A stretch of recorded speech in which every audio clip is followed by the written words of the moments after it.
Continuamos en Embajada y Embajadores con Sebastián Michel, embajador de Bolivia en Venezuela. Hablábamos de la integración latinoamericana y el papel de Bolivia, pero también ustedes están en todos los eventos de las Naciones Unidas y en general de la comunidad internacional. Esa visión universal en estos momentos con tantos problemas como el tema de la guerra entre Rusia y Ucrania y el cambio climático que es tan fundamental. Son temas que hemos abordado con mucha seriedad en cuanto a cambio climático y en cuanto a la necesidad de tener una estrategia colectiva regional. Acabamos de cerrar la participación en la OTCA, en la Organización del Tratado del Cuidado de la Amazonía, que juntó a muchos presidentes anteayer y que hemos advertido que tenemos que tener un nivel de gobernanza importante sobre la región, en la que todos los países que formamos parte de esta cuenca podamos usar la Amazonía en una explotación razonable, en una navegación, en una conectividad, pero que también tenemos que tener niveles de coordinación mucho más importantes y mucho más serios de los que se han tenido hasta ahora. Los conflictos y guerras en el mundo que consumen tanto, ¿qué hacer a nivel internacional, especialmente con Naciones Unidas, para encontrar solución pacífica a la controversia, como dice la Carta de la ONU? Nosotros somos un país por constitución pacifista y así lo hemos manifestado. Por eso mismo nosotros hemos tenido una posición sobre el conflicto internacional que está generando impacto sobre el mundo en precios, en desabastecimiento, en encarecimiento de insumos y suministros demasiado desmedido que le pasa la factura a la población más necesitada del mundo. O sea, al que se le encarece la comida es a ese ciudadano que ya tenía problemas para adquirirla. Por eso desde un principio hemos tenido 5 puntos, 5 posiciones sobre este conflicto. Primero, hemos rechazado cualquier intervención, cualquier operación especial militar sobre cualquier país, ¿no? Porque nos hemos sido víctimas de operaciones militares y no nos parecen que sean correctas. Segundo, hemos condenado la provocación de la OTAN. Cuando tú le pones un misil en la nariz de otro, estás esperando algo parecido y después tienes que saber resolverlo. O sea, siempre lo hemos planteado así. Todo país tiene derecho a la defensa, es un derecho legítimo, pero ese derecho legítimo tiene que ser usado con mucho sentido común. Cuando hubo la crisis de los misiles en Cuba, Cuba tenía, después de la Bahía de Cochinos, derecho a sentirse agredido y necesidad de defenderse, por supuesto, tenía. Había habido una evidencia de un intento de invasión. ¿Era sabio ponerle misiles a Washington en la nariz? No. Al final primó la sabiduría de Fidel Castro, de Nikita en ese momento y de los Kennedy también, que logró hacer un compromiso de no agresión, de no más agresiones de ese tipo y de un repliegue de eso y se salvó. Algo parecido tiene que pasar ahora. Hemos pedido que esto se resuelva por la vía diplomática, no por la guerra, por el diálogo y por los mecanismos diplomáticos y que haya un cese de hostilidades en el momento. Hemos planteado de que las sanciones a los deportistas y los artistas, a la cultura, es un error estratégico. Esto tiene que ser un puente para el reencuentro entre los países y no generar una profundización de las heridas. No puede sancionar deportistas y artistas. Tercero, la violación a la libertad de expresión. Cuando hay una guerra, queremos escuchar a las partes. Queremos escuchar qué piensa Europa sobre el tema y queremos escuchar qué piensa Rusia sobre el tema. Por eso las sanciones contra LT y Sputnik no las consideramos que hayan sido buena idea. Y finalmente, pensamos que las sanciones no son solución para nada. Y por eso hemos invocado a que haya cese de hostilidades, salidas diplomáticas, dialogadas y negociadas. Bolivia ha tenido situaciones de guerras, de conflictos y también de golpes de Estado. Sí, afortunadamente hoy hay tranquilidad, una democracia estable, relaciones diplomáticas con todos los países y sobre todo modelo de desarrollo y crecimiento humano, ¿no? Sí. Estamos intentando en un momento muy duro para la humanidad.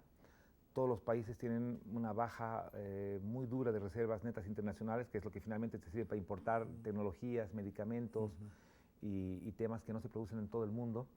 Segundo, encarecimientos, y estamos intentando de que esa devaluación, esa inflación, esa llegada de productos ya inflacionados no le afecte al consumo del ciudadano normal, de que la economía se mantenga estable, de que pese a esta deficiencia de dólares en la región, la gente siga usando su moneda, siga confiando en su moneda, siga ahorrando en su moneda y sigamos teniendo un intercambio comercial al interior del país en moneda local.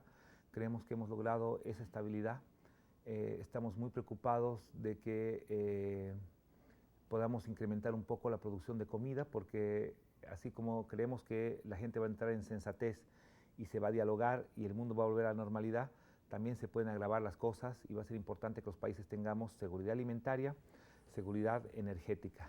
Con esas dos cosas, funcionando la energía y funcionando la comida, es más fácil seguir manejando un modelo económico interno.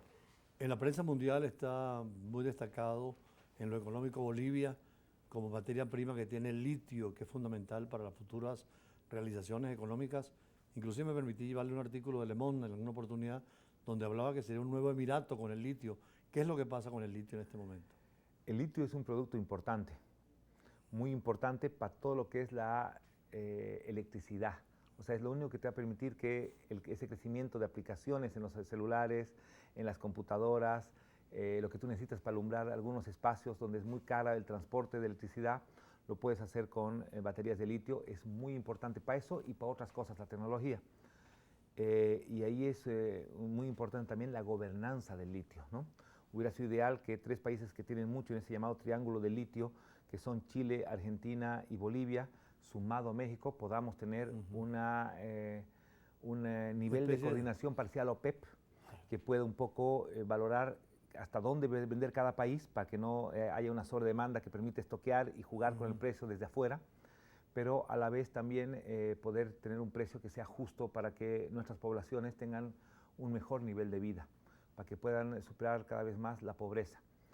Y dos, de que no se convierta el litio en un juego geopolítico de los grandes. Y en eso el presidente Luis Arce ha sido contundente en su mensaje, justamente en lo que usted decía, será que Unión Europea. Tenemos hoy día una concesión con tres empresas chinas, son varias, son 6 y hoy día han crecido a más áreas que queremos concesionar. Hay 3 empresas chinas que ya están trabajando, una empresa rusa y había una alemana que durante el golpe de Yanine Áñez fue retirada también. Luis fue categórico, el presidente. Dijo, hay litio para todos los que quieran ir a trabajar a Bolivia. O sea, abrió las puertas a Alemania, a Francia, a todos los países industrializados del mundo, porque no queremos que se vuelva un tema de geopolítica, de jugar con unos cuantos. Queremos jugar con absolutamente todos los países que respeten la norma boliviana, que respeten precios bolivianos y que finalmente de toda esa explotación quede un beneficio para la sociedad. Finalmente, señor embajador, tratándose del Día Nacional, hay que preguntarle obligatoriamente cómo están las relaciones entre Bolivia y Venezuela.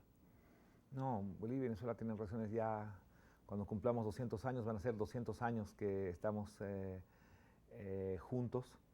Yo diría que ya con el aniversario de Pichincha ya hemos cumplido 200 años cuando nos hemos conocido. Sí. Cuando tropas de gente de Bolivia y tropas de gente de Venezuela se conocen en Ecuador, creo que ha sido el momento que nos hemos conocido. Y 200 años vamos a cumplir en que el Ejército Libertador de Simón Bolívar llegó a dar ya independencia definitiva. Habíamos peleado desde 1809, al 25 llevábamos 16 años de guerra en Bolivia y fue la llegada de Bolívar la que terminó de disipar y gracias a eso tenemos también un nombre tan lindo, Bolivia, ¿no? La perteneciente a Bolívar, la hija de Bolívar. Gracias, señor embajador Sebastián Michel, siempre para Globovisión y para Brújula Internacional, que lo hemos tenido varias veces y especialmente en Embajada y Embajadores. Es un honor y un agrado tenerlo siempre con nosotros y escuchar sus planteamientos y además felicitarlo en esta fiesta nacional. Hemos acompañado en algunos actos oficiales que nos ha invitado y esperamos que sigan esas buenas relaciones, como usted ha dicho, entre Venezuela y Bolivia, que trasciende a las situaciones particulares de gobiernos o de periodos y que siembran en los pueblos esa amistad eterna y permanente. Trascienden totalmente, sin importar las ideologías, siempre han sido dos países que se han apoyado mucho. Desde que tengo memoria, presidentes del siglo XIX, presidentes del siglo XX, la solidaridad entre Bolivia y Venezuela siempre ha sido muy fuerte y yo me imagino que durante este siglo va a seguir siendo igual. Amigos de Embajada y Embajadores, hasta acá llegamos hoy. Los invitamos el próximo domingo a la misma hora, Embajada y Embajadores, con otros representantes de la diplomacia acreditada en Venezuela o de venezolanos acreditados en cargos diplomáticos. Hasta el próximo domingo, muy buenas noches.